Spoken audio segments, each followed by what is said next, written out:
Hey everybody, I hope you're doing awesome right now.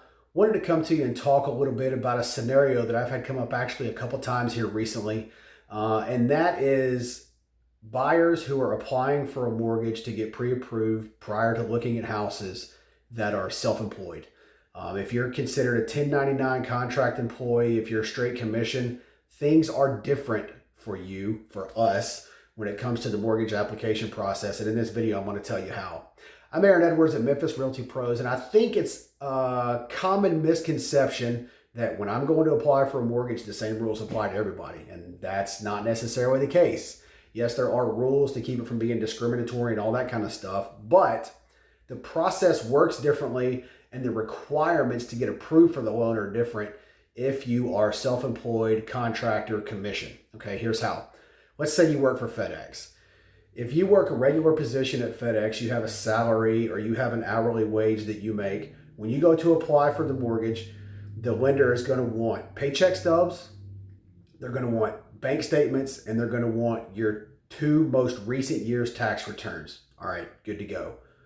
If you are self-employed, obviously we don't necessarily get routine paycheck stubs that show this is what we make over and over. Okay, so what you have to submit to the lender and what they base your approval amount off of is your filed tax returns for the 2 most recent years.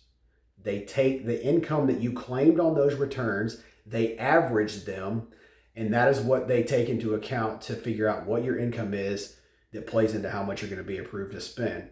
Now, here's the problem. Make sure those taxes have been filed. If you owe money, if you haven't paid it off, make sure you're on a payment plan. Now here's the impact of that.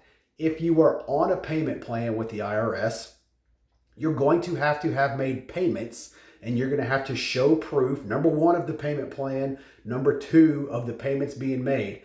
If you're going to get an FHA loan, you have to have made 3 payments. And you can't be sneaky and make 1 this week, 1 next week, and 1 the week after that. It's got to be 1 month, 1 month, 1 month for a total of 3. So that's going to delay your process. I think it's the same with USDA as 3 payments. Conventional, you can get away with 1 payment. But here's the thing.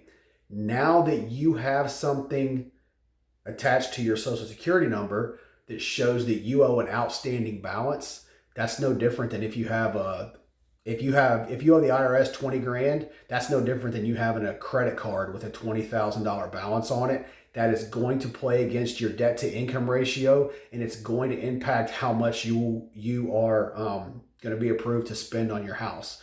So I wanted to get this out there because it is different. It's not something that a lot of people have encountered. I know there's a lot of us out there that are hustling and working for ourselves and trying to make a good living for our families, but just know that if you haven't taken care of those taxes, that's going to impact your ability to get approved for a loan, and it may delay things greatly. So just wanted to get that out there so everybody can understand that. I hope this helps. If you got any questions or if there's anything I can do for you, as always, please don't hesitate to let me know. I'm always here to help, and I'm always happy to do so. My number is 901-219-5084. Thanks so much.